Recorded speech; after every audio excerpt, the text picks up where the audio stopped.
Hello.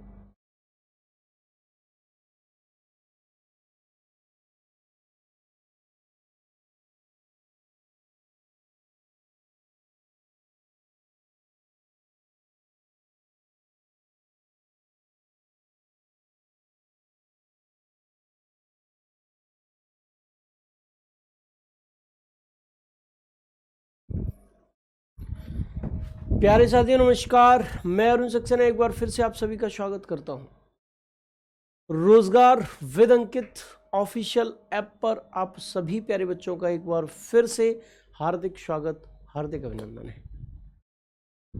तो शानदार session आपके लिए लेकर मैं उपस्थित हूं। टॉपिक का नाम रहने वाला है ज्वार भाटा। कल मैंने स्टार्ट भी करा दिया था इस टॉपिक को, आप सभी लोगों को जानकारी है। ठीक है जी बच्चे, और हम लोग 1 मिनट आप देंगे मुझे कमेंट्स के लिए? ठीक है भाई।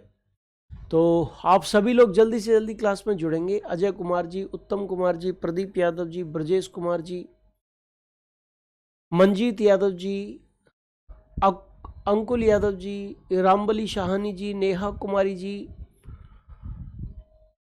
कुष्मा जी, आप सभी लोग इस समय क्लास में लाइव हैं। बहुत बहुत स्वागत। जो नहीं आए जल्दी से आइए भाई, जुड़ जाइए क्लास में। ज्वार भाटे की चर्चा चल रही थी कल। टाइड्स, मैंने आप लोगों को कल बताया था कि जो ज्वार भाटा है वो क्या होता है, सागरीय जल के तल का ऊपर उठना और नीचे गिरना, उसको ज्वार भाटा कहते हैं। जब सागरीय जल का तल ऊपर उठता है तो उसे ज्वार, और जब नीचे गिरता है तो उसे भाटा कहते हैं। ये ज्वार भाटा आता क्यों है, ये भी कल मैंने आपके साथ चर्चा की थी। सूर्य और चंद्रमा की जो आकर्षण शक्तियां हैं, अट्रैक्शन फोर्सेस हैं, ग्रेविटेशनल फोर्सेस हैं, वो ज्वार भाटे का कारण बनती है, वो टाइड्स का कारण बनती है बच्चे। ये हमारी पृथ्वी है, अर्थ, पृथ्वी अर्थ है, और यहां पर है सूर्य देवता। ये क्या करेंगे, ये आकर्षण शक्ति लगाएंगे, गुरुत्वाकर्षण बल लगाएंगे, और इस गुरुत्वाकर्षण बल के कारण ही पृथ्वी के धरातल पर मौजूद जल का तल थोड़ा सा ऊपर उठ जाएगा सूर्य नारायण की दिशा में। और मेरे प्यारे बच्चे, यही आपका क्या कहलाएगा, सागरी जल का तल का ऊपर उठना ही ज्वार कहलाएगा बच्चे। कुछ समय बाद ये तल पुनः व्यवस्थित होगा और इसको हम भाटे की संज्ञा दे देंगे। बहुत सारी चीजें इसके संबंध में कल मैंने आपको बताई थी। अच्छा, एक चीज मुझे बताइए कि जैसे सूर्य और चंद्रमा दोनों की आकर्षण शक्तियां ज्वार भाटे का कारण बनती हैं। दोनों की ही आकर्षण शक्तियां ज्वार भाटे का कारण बनती हैं, लेकिन इन दोनों में किसकी गुरुत्वाकर्षण बल, किसकी आकर्षण शक्ति ज्वार भाटे के संदर्भ में सबसे ज्यादा प्रभावी होती है? क्या आप मुझे ये चीज बता सकते हो कि गुरुजी इसमें फलानी सूर्य की या चंद्रमा की गुरुत्वाकर्षण शक्ति जो है वो ज्यादा इफेक्टिव होती है? कौन सी होती है बताओ फटाफट से। देखो, सूर्य नारायण, ये सूर्य नारायण पृथ्वी से 13 लाख गुना बड़ा है लगभग। ठीक है जी। कौन? पृथ्वी से कौन बड़ा है? सूर्य। और मेरे प्यारे बच्चे, चंद्रमा भी आकर्षण बल लगा रहा है। क्या? चंद्रमा भी आकर्षण बल लगा रहा है और सूर्य भी आकर्षण बल लगा रहा है। इन दोनों में से किसका आकर्षण बल सबसे ज्यादा होगा? बताओ जल्दी से फटाफट से।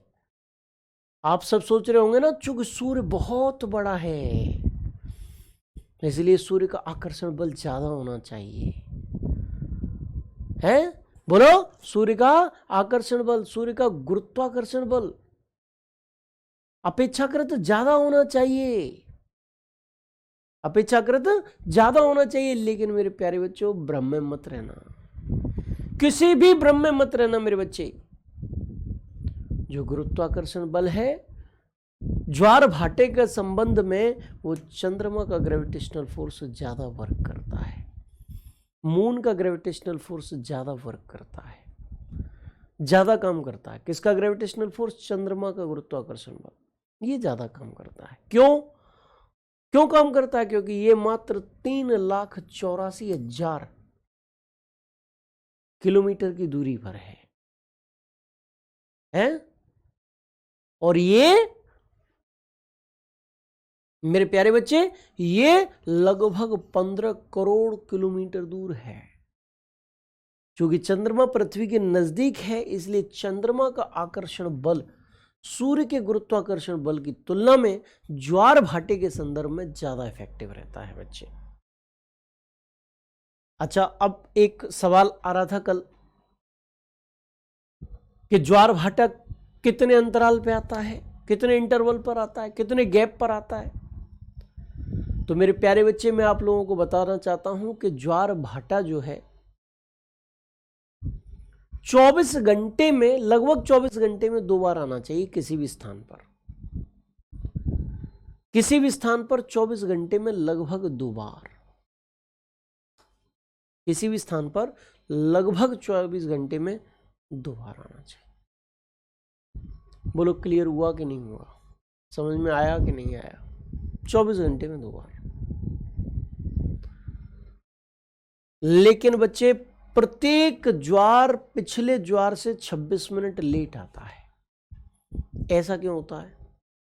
ऐसा इसलिए होता है कि चंद्रमा पृथ्वी के सापेक्ष क्या कर रहा है?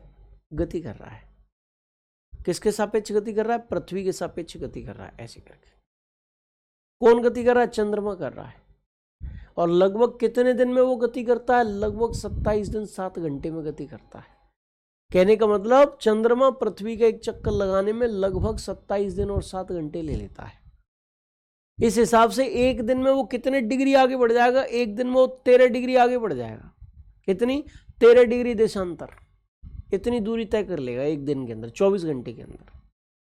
और 1 डिग्री तय करने में कितना समय लगता है? 4 मिनट का देशांतर में मैंने बताया था। और 13 डिग्री को तय करने में कितना समय लगेगा? 52 मिनट का। तो मेरे प्यारे बच्चे, आप देखो कि ये जो पृथ्वी का स्थान है, यहां पर चंद्रमा है, ठीक है, आज की स्थिति है। लेकिन कल चंद्रमा 13 डिग्री आगे बढ़ जाएगा और पृथ्वी का ये स्थान घूम के 24 घंटे में यहीं आ जाएगा। फिर उसके बाद 13 डिग्री चलने में, यानी चंद्रमा के जस्ट सम्मुख आने में 52 मिनट एक्स्ट्रा लगेंगे। क्योंकि 13 × 4 यानी कि 52 मिनट। 24 घंटे में 52 मिनट की देरी, तो 12 घंटे में कितनी मिनट की देरी होगी बेटा? 26 मिनट की। और यही कारण है कि प्रत्येक ज्वार पिछले ज्वार से 26 मिनट की देरी से आता है। ठीक है, 2 पॉइंट है। अच्छा, ये वाला पॉइंट क्लियर करने में बच्चों को अक्सर कर परेशानी रहती है, इसीलिए मैंने आप लोगों को ये पॉइंट एकदम से क्लियर करा दिया है। और शब्द से उन्हीं शब्दों में आपके सामने लिखित रूपों में भी ये चीजें दे रखी हैं। यहां पर आप अच्छे तरीके से देखिए, समझिए। यद्यपि सूर्य चंद्रमा के मुकाबले काफी बड़ा है, फिर भी चंद्रमा का गुरुत्वाकर्षण बल सूर्य के मुकाबले 2 गुना बड़ा है, क्योंकि सूर्य के मुकाबले चंद्रमा पृथ्वी के काफी नजदीक है। मेरे बच्चे, चंद्रमा पृथ्वी के काफी नजदीक है प्यारे साथी।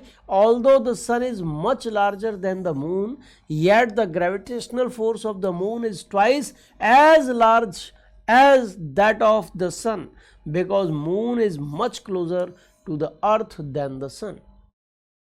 ठीक है जी, बोलो क्लियर हुआ, समझ में आया? क्योंकि चंद्रमा पृथ्वी के नजदीक है, इसलिए उसका गुरुत्वाकर्षण बल सूर्य के मुकाबले ज्यादा काम करता है। कॉपी करो फटाफट से, आप लोग कॉपी करते हो मेरे साथ साथ, इस चीज को कॉपी कर लो। इसके बाद चंद्रमा वाली चीज पर आते हैं, कि उस चीज पर आते हैं कि हर जगह पर ज्वार 26 मिनट की देरी से क्यों आता है। रंजना जी कह रही है एक और बार समझा दो। बिल्कुल बेटा, रिटन तौर पर जब मैं बताऊंगा तो एक और बार समझा दूंगा, तुम बिल्कुल परेशान मत हो। क्लास का टाइमिंग बेटा अब 10 बजे ही रहेगा लास्ट तक, जब तक सिलेबस कंप्लीट नहीं होगा तब तक इस क्लास का टाइमिंग 10 बजे रहेगा। 3 बजे नवीन सर का जीएस का प्रैक्टिस सेट चलता है, और इसीलिए आप उस प्रैक्टिस सेट को ज्वाइन कर सकें, इसीलिए 3 बजे का टाइमिंग जो है हटाया गया है। ठीक है जी, चलिए बहुत अच्छा बच्चे, कॉपी कर लिया आपने, वेरी गुड मेरे प्यारे बेटा। आगे बढ़ते हैं। आगे बढ़ते हुए यहां पर देखिए, अच्छा, ज्वार का अनुभव किसी भी स्थान पर दिन में 2 बार किया जाता है, किंतु प्रत्येक अगला ज्वार पिछले ज्वार के मुकाबले 26 मिनट की देरी से आता है। चंद्रमा की पृथ्वी के सापेक्ष परिक्रमण गति के कारण होता है ऐसा। चंद्रमा की पृथ्वी के सापेक्ष परिक्रमण गति के कारण ऐसा होता है प्यारे बेटा। अच्छी तरीके से समझने का प्रयास करना। मैंने आपको बताया था कि चंद्रमा जो है एक दिन में 13 डिग्री आगे बढ़ जाता है। अब कोई स्थान है 24 घंटे में उसी जगह पे आता है, अब 13 डिग्री आगे बढ़ने में उसे कितना समय लगेगा? 52 मिनट का समय लगेगा। 13 इंटू 4 52 मिनट। और 24 घंटे में जब 52 मिनट की देरी हो रही है तो 12 घंटे में कितने मिनट की देरी होगी? 26 मिनट की। डिवाइड कर लो 2 से, ठीक है जी। इसीलिए प्रत्येक अगला ज्वार पिछले ज्वार से 26 मिनट की देरी से आता है बेटा। यहां पर ये चीजें लिखी हुई है। अच्छा, अब क्वेश्चन आ सकता है कि संसार में, मैंने कल आपको बताया था कि विभिन्न स्थानों पर ज्वार की ऊंचाई अलग अलग होती है। हर सागर में ज्वार की ऊंचाई अलग अलग होती है और वो कुछ कारणों पर डिपेंड करती है, वो भी मैंने बताए थे। सागर का खुला या बंद होना, सागरीय जल की गहराई, वो कुछ मुख्य कारण है। अब मेरे प्यारे बच्चे, संसार में सबसे ऊंचा ज्वार कहां आता है? Highest tied in the world, तो बच्चे ध्यान रखना, फंडी की खाड़ी में आता है। फंडी की खाड़ी में आता है। और कितना ऊंचा ज्वार है? 15 से 18 मीटर तक ऊंचा ज्वार है, ठीक है जी। लगभग में 15 मीटर से 18 मीटर तक ऊंचा ज्वार यहां पर आता है। ये संसार के सबसे ऊंचे ज्वारों में से एक है, ठीक है जी बच्चे। यहां पर आप फंडी की खाड़ी अगर जानना चाहते हैं कि फंडी की खाड़ी गुरुजी मैप में कहाँ है, तो मेरे प्यारे बच्चे, फंडी की खाड़ी कुछ इस जगह पर आप लोगों को देखने को मिल जाएगी। फंडी की खाड़ी, ठीक है जी बच्चे। ये फंडी की खाड़ी का स्थान है, उत्तरी अमेरिका महाद्वीप है। उत्तरी अमेरिका महाद्वीप है। उत्तरी अमेरिका महाद्वीप के पूर्वी तट पर आपको देखने को मिलेगी। अच्छा, एक चीज और सुन लो, एक चीज और सुन लो। जैसे मैंने कहा कि हर स्थान पर ज्वार 24 घंटे में 2 बार, दिन में 2 बार आता है। प्यारे बच्चे, क्या कोई ऐसा स्थान भी है, क्या कोई ऐसा स्थान भी है जहां 2 से अधिक बार ज्वार आता हो? बोलो, क्या कोई ऐसा स्थान भी है कि जहां 2 बार दिन में ज्वार आता हो? 2 से अधिक बार, सॉरी, आता हो? एक स्थान है, और वो स्थान कौन सा है? ये ब्रिटेन देश है, ब्रिटेन। और ब्रिटेन का ही एक स्थान है साउथहैम्पटन। कौन सा स्थान है? साउथहैम्पटन।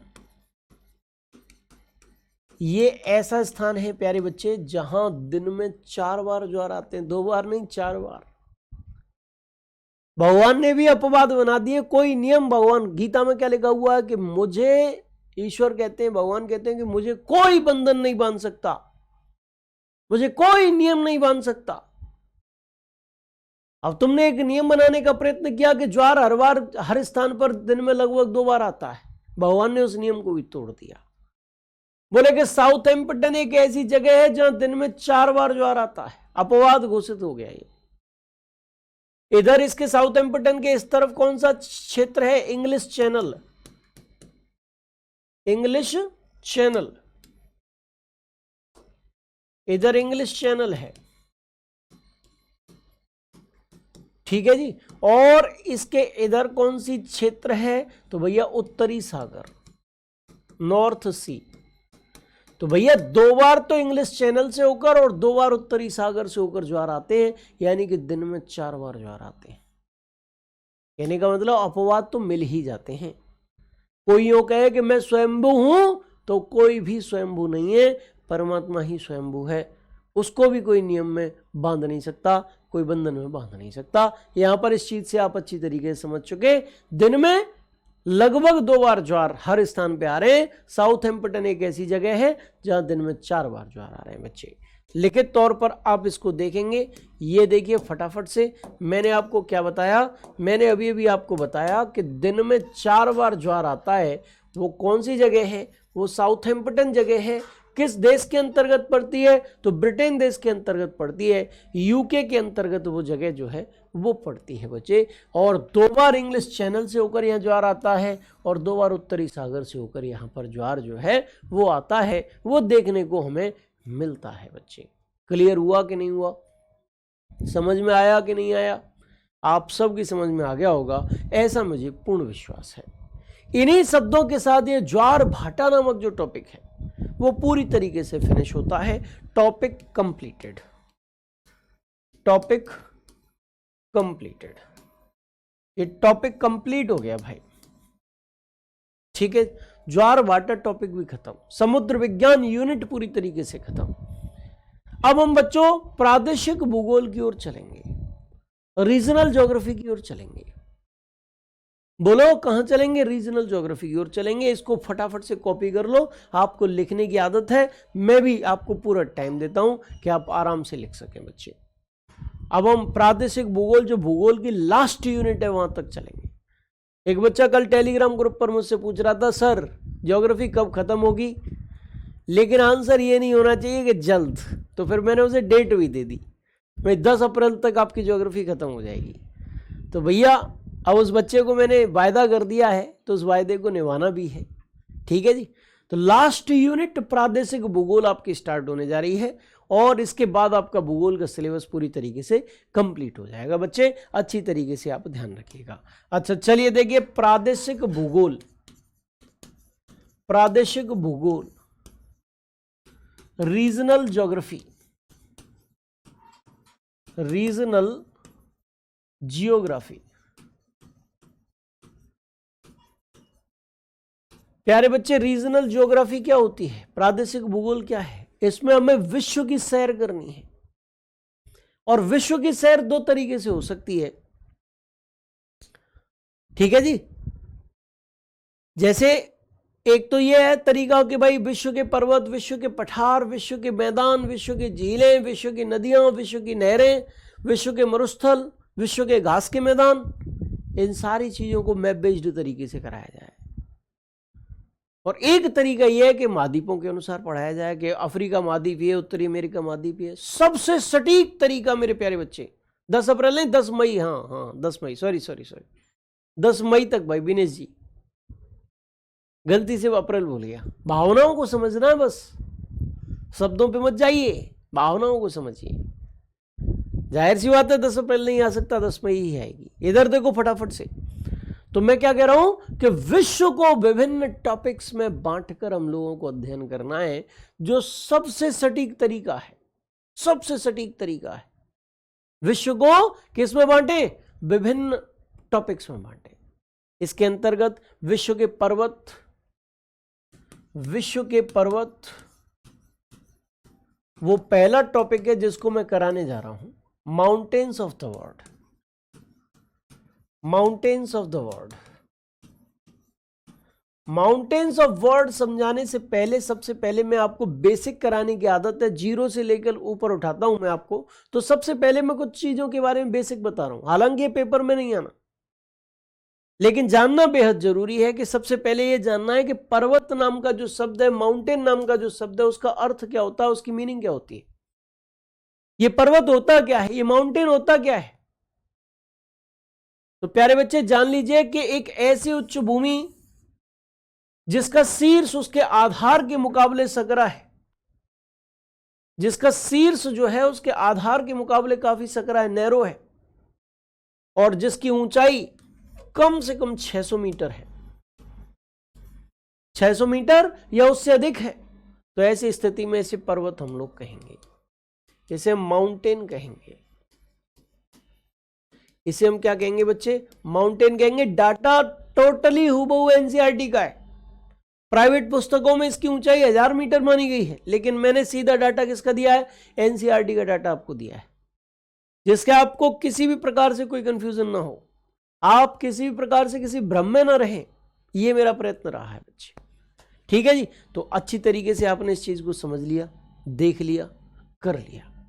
अब हम आगे बढ़ते हैं, और आगे बढ़ते हुए यहां पर नेक्स्ट चीजों के बारे में चर्चा करते हैं। अच्छा, अगर ये उच्च भूमि है, इसका शीर्ष जो है उसके आधार के मुकाबले काफी सकरा भी है, लेकिन इसकी ऊंचाई 600 मीटर से कम है, 599 मीटर मैंने कर दी।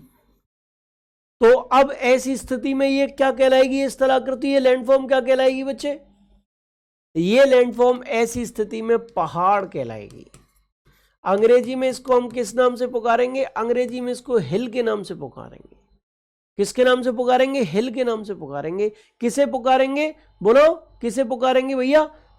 पर्वत को पुकारेंगे किसके नाम से? हिल के नाम से बच्चे। बोलो क्लियर हुआ, समझ में आया? चलिए बहुत अच्छा। अच्छा एक शब्द है कि पर्वत श्रेणी क्या होती है। 3 पर्वत मैंने बनाए और तीनों पर्वतों के निर्माण की आयु जो है लगभग समान है। इनका निर्माण आज से लगभग 5000 साल पहले हुआ, यानी कि लगभग 5000 साल पुराने पर्वत हैं ये तीनों की तीनों। तो ऐसी स्थिति में मेरे प्यारे बच्चे, ये जो तीनों के तीनों पर्वतों का समूह है ये पर्वत श्रेणी कहलाएगी, माउंटेन रेंज कहलाएगी। ठीक है, पर्वत श्रेणी क्या कहलाएगी? पर्वत श्रेणी, माउंटेन रेंज कहलाएगी। क्लियर हुआ, समझ में आया? चलिए बहुत अच्छा। तो इस प्रकार से पर्वत श्रेणी क्या होती है, पर्वत क्या होता है, पहाड़ क्या होता है, ये बेसिक चीजें हैं जो एक विद्यार्थी को पता होना चाहिए, जो जानना चाहिए। आपको मैंने बता दी, लेकिन क्वेश्चन सामान्य तौर पर यहां से आने वाला नहीं है। अब बात आएगी कि क्वेश्चन कहां से आएगा, तो हमेशा ध्यान रखिएगा क्वेश्चन जो आएगा वो ये आएगा कि ब्लॉक पर्वत का उदाहरण कौन सा है, हिमालय पर्वत किस प्रकार के पर्वत का उदाहरण है, इस प्रकार से क्वेश्चन आएगा बच्चे। तो चलिए सीधे उसी ओर मैं आपको लेकर चलता हूं जिस प्रकार से क्वेश्चंस आपसे पूछे जाते हैं। ठीक है जी, मैं उस तरफ आपको लेकर चल रहा हूं बच्चे। ठीक है बच्चे, तो सबसे पहले ब्लॉक पर्वत की चर्चा होगी। किसकी चर्चा होगी? ब्लॉक पर्वत की। ब्लॉक पर्वत होता क्या है, ब्लॉक माउंटेन किसे कहते हैं? देखिए एक धरातल है, धरातल है, इस धरातल पर 2 जगह भ्रंश पड़ गए, 2 जगह दरारें पड़ गई हैं। क्या पड़ गए? भ्रंश, दरारें। एक दरार यहां, एक दरार यहां, और इन भ्रंशों के कारण, इन दरारों के कारण ये बीच वाला हिस्सा जो है वो नीचे चला गया है। इधर का भाग और इधर का भाग यथावत ऊपर उठा रहा, यथावत ऊपर बना रहा, बीच वाला हिस्सा नीचे चला गया। किस प्रकार का पर्वत बन गया भैया? कुछ इस प्रकार का पर्वत बन गया। देखो कुछ इस प्रकार का पर्वत, अच्छी तरीके से देखो, कुछ इस प्रकार का पर्वत बन गया। ये पर्वतों के बीच वाला ये स्थान क्या है? ये घाटी है। कैसी घाटी है? रिफ्ट वैली है, भ्रंश घाटी। भ्रंश घाटी क्यों कह रहे हैं इसको? क्योंकि ये भ्रंश के कारण, ठीक है जी, किसके कारण बच्चे? भ्रंश के कारण, दरार के कारण, क्रैक के कारण बनी हुई है, इसीलिए भ्रंश घाटी इसको हम कहते हैं। और ये जो पर्वत बने भ्रंश के कारण, दरार के कारण, इनको ब्लॉक पर्वत कहेंगे हम लोग। क्या कहेंगे बेटा? ब्लॉक पर्वत कहेंगे, ब्लॉक पर्वत। और ब्लॉक पर्वतों का अन्य नाम क्या है? ब्लॉक पर्वतों को भ्रंशोत्थ पर्वत भी हम लोग कहते हैं। यानी कि भ्रंश के कारण ऊपर उठे हुए पर्वत भ्रंशोत्थ पर्वत हैं, वही ब्लॉक पर्वत हैं, वही ब्लॉक माउंटेन है मेरे बेटा। क्लियर हुआ, समझ में आया अच्छी तरीके से? बोलो क्लियर है? चलिए बहुत अच्छी बात है। चलिए तो इसके उदाहरण कौन कौन से संसार में, ये वर्ल्ड का मैप है और वर्ल्ड के मैप पे मेरे बच्चे ब्लॉक पर्वत के उदाहरणों को जरा हम लोग चर्चा करते हैं कि कौन कौन से ब्लॉक पर्वत देखने को मिलते हैं। देखिए ब्लॉक पर्वत मेरे प्यारे बच्चे, एक तो भारत में ही मिलता है जिसका नाम है सतपुड़ा, एक पाकिस्तान में आपको देखने को मिलेगा जिसका नाम है शॉल्ट रेंज, ये पाकिस्तान में देखने को मिल जाएगा शॉल्ट रेंज। अच्छा यूएसए में एक पर्वत देखने को मिलेगा सियरा नेवादा, कौन सा? Sierra Nevada, Sierra Nevada. और ये जो सियरा नेवादा है वो संसार का सबसे विस्तृत ब्लॉक पर्वत है, संसार का सबसे लार्ज हम कह सकते हैं, सबसे ज्यादा फैला हुआ ब्लॉक पर्वत है। और यूरोप में भी 2 पर्वत मिल जाएंगे, ब्लैक फॉरेस्ट, एक है वॉस्जेज और एक है ब्लैक फॉरेस्ट, वॉस्जेज और दूसरा है ब्लैक फॉरेस्ट। ब्लैक फॉरेस्ट और वॉसजेस 2 पर्वत आपको कहां पर मिलेंगे? ये 2 पर्वत आपको यूरोप में देखने को मिल जाएंगे। 1 नंबर, 2 नंबर, 3 नंबर और बच्चे 4 नंबर और 5 नंबर। 5 उदाहरण मैंने आप लोगों को बताए हैं बच्चे। किसके बताए हैं? आपको बताए हैं ब्लॉक पर्वत के, ब्रंसोत्थ पर्वत के। अब आप कह रहे होगे गुरुजी लिखित रूप में समझेंगे, हम एक और बार समझेंगे। लो भाई, लिखित रूप में निकालो अपने कॉपी पेन और फटाफट से लिख डालो, फटाफट से। ब्लॉक माउंटेन ये रही। ब्लॉक पर्वत का निर्माण तनाव या खिंचाव की शक्तियों के कारण होता है। जब तनाव, टेंशन फोर्स क्रिएट होता है तभी तो भ्रंश बनते हैं, तभी तो दरारें बनती हैं। उन दरारों के कारण भ्रंशोत्थ पर्वत बनते हैं। पर्वत के ऊंचे ऊंचे भाग को ब्लॉक पर्वत तथा बीच में धसे हुए भाग को भ्रंश घाटी कहते हैं, रिफ्ट वैली कहते हैं बच्चे। अंग्रेजी में इसको ब्लॉक पर्वत ही कहते हैं। भ्रंश घाटी को अंग्रेजी में हम क्या कहते हैं? रिफ्ट वैली के नाम से हम लोग पुकारते हैं प्यारे बच्चे, ठीक है। और कैलिफोर्निया का सियरा नेवादा पर्वत विश्व का सबसे विस्तृत ब्लॉक पर्वत है, ठीक है जी। विश्व में सबसे ज्यादा विस्तृत ब्लॉक पर्वत जो है वो यूएसए के कैलिफोर्निया में सियरा नेवादा है। इसके अतिरिक्त और भी बहुत सारे ब्लॉक पर्वत हैं जिनके बारे में मैंने आपके साथ चर्चा की थी। सबसे पहले आप इसको कॉपी करेंगे बच्चे। आप इसको क्या कर लेंगे? इसको कॉपी कर लेंगे फटाफट। 3 पॉइंट लिखे हुए हैं, तीनों पॉइंटों को फटाफट से कॉपी कर लीजिए बच्चे, ठीक है जी। चलिए, बहुत अच्छा।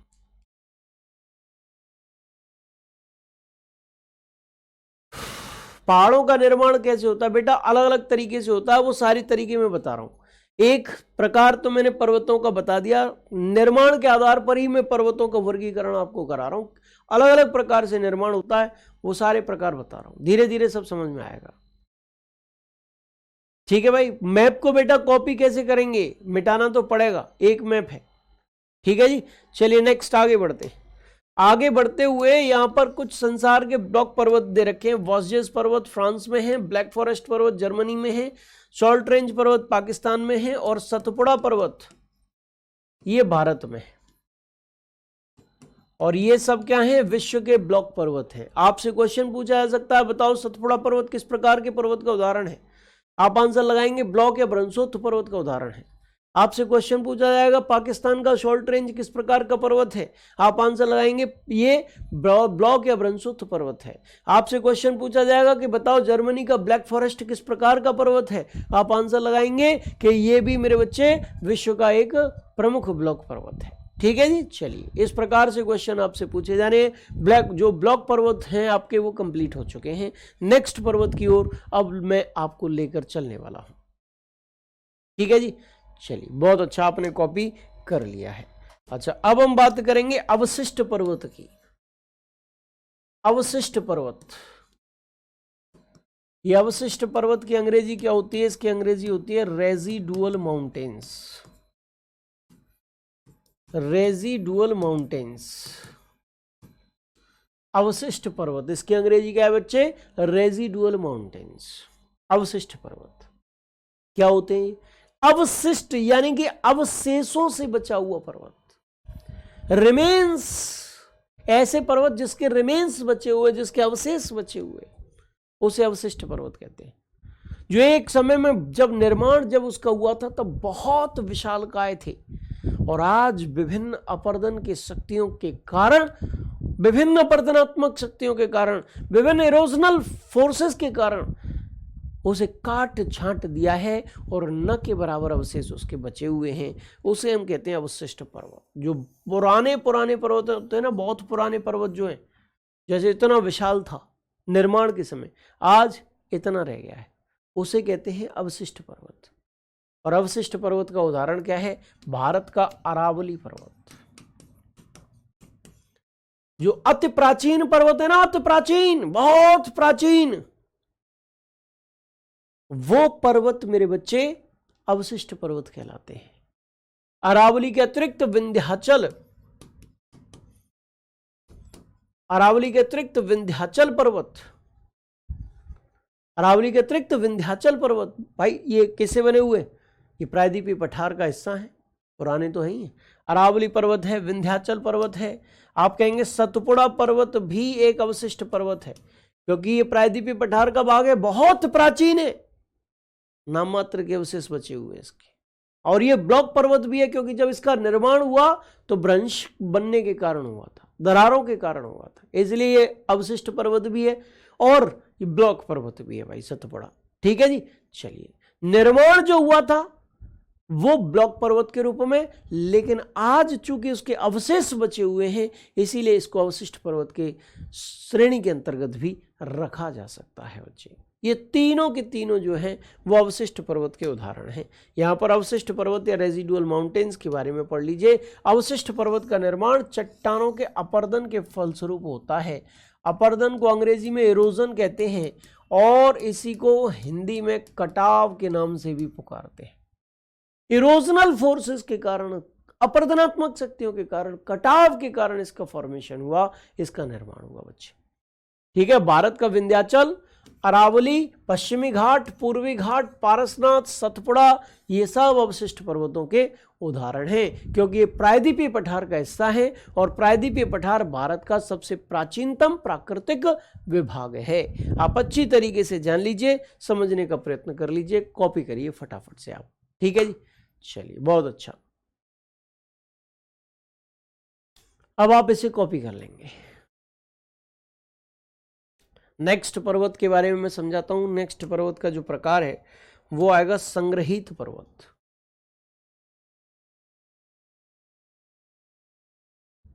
जल्दी से जल्दी कॉपी करें भाई फटाफट से, मैं इसे हटाने वाला हूं। चलिए, संग्रहित पर्वत, ये क्या होते हैं? एक्यूमुलेटेड पर्वत।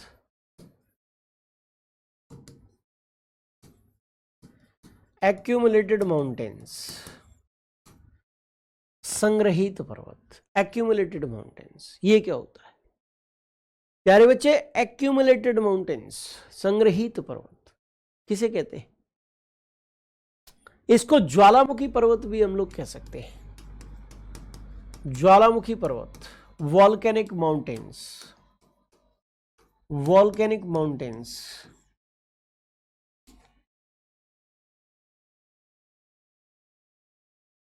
क्या कह सकते हैं? Volcanic mountains.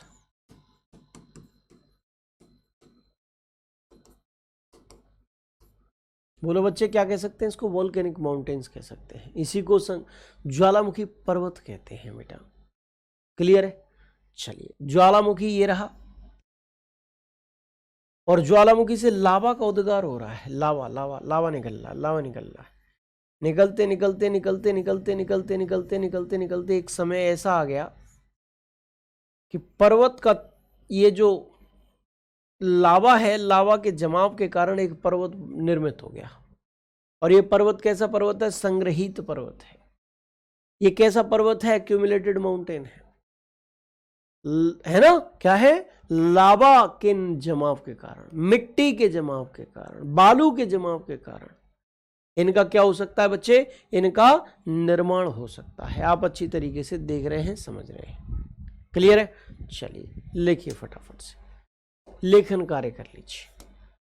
पृथ्वी के धरातल पर ज्वालामुखी का लावा मिट्टी आदि के एक स्थान पर जमा होने से संचित पर्वत, संग्रहित पर्वत, एक्यूमुलेटेड माउंटेन्स का निर्माण होता है। फ्यूजियामा जापान का, कोटोपेक्सी इक्वेडोर का, मेयोन फिलीपींस का, विसुवियस इटली का और अकांकागुआ अर्जेंटीना का, ये इनके कुछ उदाहरण हैं। संग्रहित पर्वतों के, संचित पर्वतों के एग्जाम्पल्स हैं, उदाहरण हैं। आप यहां पर देखिए अच्छी तरीके से, मैप में अगर आप देखना चाहें तो मैप में भी देख सकते हैं बच्चे। देखिए, अगर हम बात करें जापान में कौन सा था? फ्यूजियामा, फ्यूजियामा, जापान का फ्यूजियामा। एक था अकांकागुआ और कोटोपेक्सी। ठीक है, अकांकागुआ आपको इस जगह मिलेगा दक्षिण अमेरिका महाद्वीप में, अकांकागुआ। यहां पर कोटोपेक्सी मिलेगा आपको, कोटोपेक्सी इस जगह पर देखने को मिलेगा, कोटोपेक्सी। ठीक है जी। ये सब क्या है? ये ज्वालामुखी पर्वत के उदाहरण हैं। इटली में जाओगे तो विसुवियस आपको देखने को मिल जाएगा। विशुवियस, विशुवियस, माउंट विशुवियस। फिलीपींस में जाओगे तो मेयोन पर्वत आपको देखने को मिलेगा। अफ्रीका में जाओगे तो mount Kenya, mount Kilimanjaro, Kenya, mount Kenya और माउंट किलिमंजारो आपको देखने को मिलेंगे। माउंट केन्या, माउंट किलिमंजारो आपको देखने को मिलेंगे बच्चे। बोलो क्लियर है, समझ में आया? चलिए फटाफट से, तो ये आपने देख लिए। अब मैप में देखने के पश्चात समय है नोट करने का, तो नोट कर लो भाई, अच्छी तरीके से नोट कर लेना। इसके बाद में आप लोगों को बच्चे सबसे इंपॉर्टेंट पर्वतों की ओर लेकर चल रहा हूं, और वो है वलित पर्वत, वो है फोल्डेड माउंटेन्स। ठीक है जी, फोल्डेड माउंटेन्स, उनकी तरफ आपको लेकर चल रहा हूं। हाँ, लावा के जवाब के कारण पठार भी बन सकता है। टेस्ट कहां से मिलेगा बेटा? मॉक टेस्ट एप्लीकेशन पे फ्री वीकली टेस्ट नामक एक फोल्डर बना हुआ है, उसमें मिलेगा। सबसे छोटा पर्वत कौन सा बेटा? छोटे की काउंटिंग नहीं होती, बड़े की काउंटिंग होती है, प्रदीप जी। चलिए आगे बढ़ते हैं, ये आपने कॉपी कर लिया है, ठीक है जी। अब हम बात करते हैं बच्चे वलित पर्वत की, फोल्डेड माउंटेन्स की। वलित पर्वत, फोल्डेड माउंटेन्स, फोल्डेड माउंटेन्स। ये वलित पर्वत क्या होते हैं, ये फोल्डेड माउंटेन्स क्या होते हैं बच्चे? जैसे आटा है ना गुथा हुआ, उस आटे, गुथे हुए आटे को आप दो तरफ से दबाइए, दो तरफ से। जब आप गुथे हुए आटे को दो तरफ से दबाओगे तो बीच में फोल्ड होकर ऊपर आ जाएगा, एक पर्वत बन जाएगा, उसी को फोल्डेड माउंटेन कहते हैं। देखिए ये एक प्लेट है, दूसरी प्लेट ये है, और बीच में कुछ क्या थे? अवसाद, सेडिमेंट्स, है ना। ये प्लेट और ये प्लेट एक दूसरे की ओर जा रही हैं, और सेडिमेंट्स वलित होकर फोल्ड होकर ऊपर आ रहे हैं, और इस प्रकार से एक पर्वत बन गया, और उस पर्वत को क्या कहते हैं? वलित पर्वत कहते हैं, फोल्डेड माउंटेन्स कहते हैं। क्या कहते हैं? वलित पर्वत कहते हैं। जैसे हिमालय, जैसे रॉकीज, जैसे एंडीज, जैसे आल्प्स, जैसे एटलस, जैसे great dividing range, great dividing range. संसार के सबसे विस्तृत पर्वत यही है। संसार का सबसे ऊंचा पर्वत एक वलित पर्वत है। संसार का सबसे लंबा पर्वत एक वलित पर्वत है, यानी कि सबसे महत्वपूर्ण पर्वत है ये। संपीड़नात्मक शक्तियों के कारण बने हुए हैं, कंप्रेशन फोर्सेस, कंप्रेसिव फोर्सेस के कारण इनका निर्माण हुआ है, संपीड़नात्मक शक्तियों के कारण। ठीक है जी, अच्छी तरीके से आप एक समझने का प्रयत्न करेंगे, देखने का प्रयत्न करेंगे। देखिए ये रहा, यहां पर आप देखिए पर्वतों के बारे में बात हम लोग कर रहे हैं, वलित पर्वतों की चर्चा कर रहे हैं। एक बार मैप में देखिए वलित पर्वत कहाँ है। ठीक है, वलित पर्वतों को मैप में देखेंगे तो बेटा ये वाला पर्वत उत्तरी अमेरिका महाद्वीप में रॉकीज है। दक्षिण अमेरिका महाद्वीप में ये वाला हिस्सा एंडीज पर्वत का है। ठीक है जी, यहाँ पर यूरोप में ये वाला हिस्सा आल्प्स पर्वत का है। अफ्रीका में ये वाला हिस्सा एटलस पर्वत का है। हिमालय ये आपका पड़ रहा है, ये एशिया में है, और ये भी एक क्या है? वलित पर्वत है। और ऑस्ट्रेलिया महाद्वीप के इस छोर पर आपको एक पर्वत देखने को मिलेगा, उस पर्वत का नाम है great dividing range. Great dividing range, great dividing range क्या है? Great dividing range. ये सब आप देख लीजिए, ऑस्ट्रेलिया महाद्वीप, एशिया महाद्वीप, यूरोप महाद्वीप, अफ्रीका और दक्षिण अमेरिका, उत्तरी अमेरिका, सब में मिल रहे हैं। प्लेटीय गतिविधियों के कारण, संपीड़नात्मक शक्तियों के कारण इनका निर्माण हो रहा है बच्चे। ठीक है जी, आप समझ पा रहे हैं? ठीक है, आगे बढ़ते हैं। अब यहां पर आप लेखन कार्य के लिए तैयार हो जाइए, आपको लिखना है, और मैं फटाफट से आप लोगों को लिखा भी देता हूं। देखिए, वलित पर्वत या मुर्दार पर्वत या फोल्डेड माउंटेन्स, मोड़दार पर्वतों का निर्माण पृथ्वी की आंतरिक शक्तियों के कारण पृथ्वी की सतह पर चट्टानों के मुड़ने से होता है। संपीड़नात्मक शक्तियों के कारण चट्टानें जब फोल्ड पड़ जाते हैं, उनमें मुड़ जाती हैं, तब बनते हैं ये। भारत का हिमालय, रूस का यूराल, उत्तरी अमेरिका का रॉकीज, दक्षिण अमेरिका का एंडीज मोड़दार पर्वत के उदाहरण हैं। आप कहेंगे गुरुजी यूराल पर्वत तो आपने नहीं बताए। देखिए ये जितने भी मैंने मैप पे बताए थे ना, वो सब नवीन वलित पर्वत है। वलित पर्वत दो प्रकार के होते हैं, ये देख लीजिए। यहाँ पर मैं क्लियर कर देता हूँ जिससे कि आपको एग्जैक्ट हो, आपको समझ में आ जाए। वलित पर्वत, फोल्डेड माउंटेन दो प्रकार के होते हैं। फोल्डेड माउंटेन्स कितने प्रकार के होते हैं प्यारे बच्चे? दो प्रकार के होते हैं। एक है नवीन वलित पर्वत, एक है नवीन वलित पर्वत। नवीन वलित पर्वत यानी कि new folded mountains, new folded mountains. और एक है भाई, ठीक है, प्राचीन वलित पर्वत, जिनके निर्माण की उम्र बहुत ज्यादा है, ओल्ड फोल्डेड माउंटेन्स।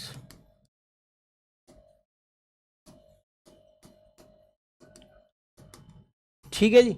इसके उदाहरण आपको मैं बता ही चुका हूं, हिमालय है, रॉकीज है, मेरे साथ साथ लिखते चलिए, एंडीज है, आल्प्स है, एटलस है, ग्रेट डिवाइडिंग रेंज है, ग्रेट डिवाइडिंग रेंज है, ये सब नवीन वलित पर्वत है। अच्छा, प्राचीन वलित पर्वत में क्या क्या आ रहे हैं? प्राचीन वलित पर्वत में अरावली आ रहा है भारत का, यूराल आ रहा है आपका रूस का। अब आप कहोगे गुरुजी अरावली अवशिष्ट पर्वत था? हाँ, अवशिष्ट पर्वत है, क्योंकि निर्माण के समय में यह बहुत विशाल था, आज नाम मात्र का बचा हुआ है, इसलिए अवशिष्ट पर्वत है। लेकिन इसका जब निर्माण हुआ था तो वो संपीड़नात्मक शक्तियों के कारण ही हुआ था, कंप्रेसिव फोर्सेस के कारण हुआ था, इसीलिए इस वलित पर्वत भी है। और ये काफी पुराना है, इसीलिए प्राचीन वलित पर्वत के अंतर्गत ये आ रहा है। इस टेबल को भी आप बना लो, चीजें एकदम से क्लियर हो जाएंगी, बेस्ट सॉल्यूशन आपको मिल जाएगा, कंटेंट जबरदस्त आपको मिल जाएगा बच्चे। ठीक है जी। चलिए, लद्दाख में कौन सा पर्वत है बेटा? वो हिमालय पर्वत है। लद्दाख क्षेत्र हिमालय पर्वतीय क्षेत्र के अंतर्गत आता है। ठीक है जी। संदीप चौहान जी,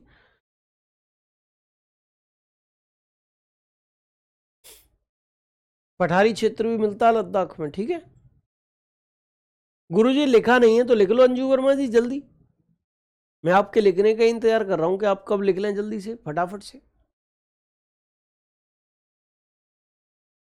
चलिए भाई, तो अब हम वलित पर्वतों के बारे में चर्चा कर लेते हैं, आपको लेखन कार्य करा देते हैं। ये मैंने दूसरा पॉइंट आया था और उसको मैंने क्लियर करा दिया। गुरुदेव 10 मई के बाद प्रैक्टिस सेट होगा। प्रैक्टिस सेट के बारे में मैं नहीं कह सकता बच्चे, लेकिन मेरा पूर्ण प्रयत्न है कि भाई सिलेबस आपका जल्दी से जल्दी कंप्लीट हो जाए। ठीक है, आपकी जो नेक्स्ट सब्जेक्ट है वो शुरू हो। चलिए, इसको भी कॉपी कर लीजिए फटाफट से। ठीक है, वलित पर्वत विश्व के सबसे ऊंचे और सबसे विस्तृत पर्वत है। ऐसा क्यों लिखा हुआ है? क्योंकि विश्व का सबसे ऊंचा पर्वत कौन सा? हिमालय पर्वत है। और वो कैसा पर्वत है? वो एक वलित पर्वत है। अच्छा, भारत का अरावली पर्वत विश्व का सबसे पुराना वलित पर्वत है, यह अवशिष्ट पर्वत का भी उदाहरण है, मैंने बता दिया। विश्व का अब सबसे पुराना केवल यही है, ऐसा तो नहीं कह सकते, तो सबसे काट लो, विश्व का पुराना वलित पर्वत है, ऐसे लिख लो। ठीक है जी। अच्छा, वलित पर्वतों का निर्माण प्लेट टेक्टोनिक सिद्धांत पर आधारित है। मैंने आपको प्लेटीय गतिविधि के आधार पर ही तो बताए हैं पर्वत, प्लेट टेक्टोनिक सिद्धांत पर ही आधारित हो गया भाई। लो भाई, कर लो क्लियर फटाफट से। ठीक है जी, जल्दी से अब नोट कर लो। ये फोल्डेड माउंटेन भी हो गया बच्चे आपका। अब संसार की सबसे ऊंची चोटियां जो हैं, जरा उनकी ऊंचाई भी हम लोग लिखा देंगे, हैं? उनकी ऊंचाई, उनकी हाइट भी हम लोग लिखा देंगे।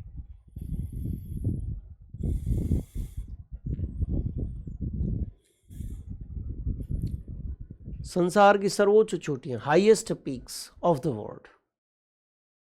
चलिए आगे बढ़ते हैं बच्चे। यहां पर देखिए, देखिए विश्व की सबसे ऊंची चोटियों में सबसे ऊंची चोटी है माउंट एवरेस्ट, इसको हम चोमोलुंगमा भी कहते हैं, चोमोलुंगमा भी कहते हैं। इसी को हम सागर माथा भी कहते हैं, सागर माथा भी इसी को कहते हैं। ठीक है जी। ये कहाँ पाई जाती है? नेपाल में। 8,848.86 मीटर इसकी ऊंचाई है, पाई ये नेपाल में जाती है बच्चे। विश्व की दूसरी सर्वोच्च चोटी गॉडविन ऑस्टिन या माउंट केटू है, इसकी ऊंचाई 8,611 मीटर है और भारत में ये पाई जाती है। आदर्श रूप से भारत का हिस्सा है, व्यवहारिक तौर पर इसमें अनाधिकृत तौर पर पाकिस्तान और चीन ने कब्जा इस पर कर रखा है, अंशतः पाकिस्तान अंशतः चीन। कंचनजंगा ये भारत के सिक्किम राज्य में है, 8,586 मीटर इसकी ऊंचाई है, आंकड़ा लगभग में है। ठीक है जी, क्योंकि कई जगहों पर इसकी ऊंचाई 8,598 मीटर भी बताई गई है। ठीक है जी, कई जगहों पर 8,586 मीटर, कई जगह 8,598 मीटर ये बताई गई है। चलिए भाई, तो इस प्रकार से ये भी आपने क्या कर लिया होगा? नोट कर लिया होगा। 8,586 मीटर ही आप याद कर लीजिए, ये डाटा भी आपने नोट कर लिया होगा। और इसी डाटा के साथ इस क्लास का हम समापन करेंगे। कल आपसे मुलाकात होगी और इस मुलाकात में हम पर्वतों से आगे की जो विश्व के क्षेत्र हैं उनको कराएंगे। बहुत जल्द प्रादेशिक भूगोल भी कंप्लीट होगा, आपकी भूगोल सब्जेक्ट कंप्लीट हो जाएगी बच्चे। आप अब आराम से सेल्फ स्टडी करते रहिए। आप गेंद अब आपके पाले में है, मेरे पाले में नहीं है। जय हिंद, जय भारत, जय महाकाल।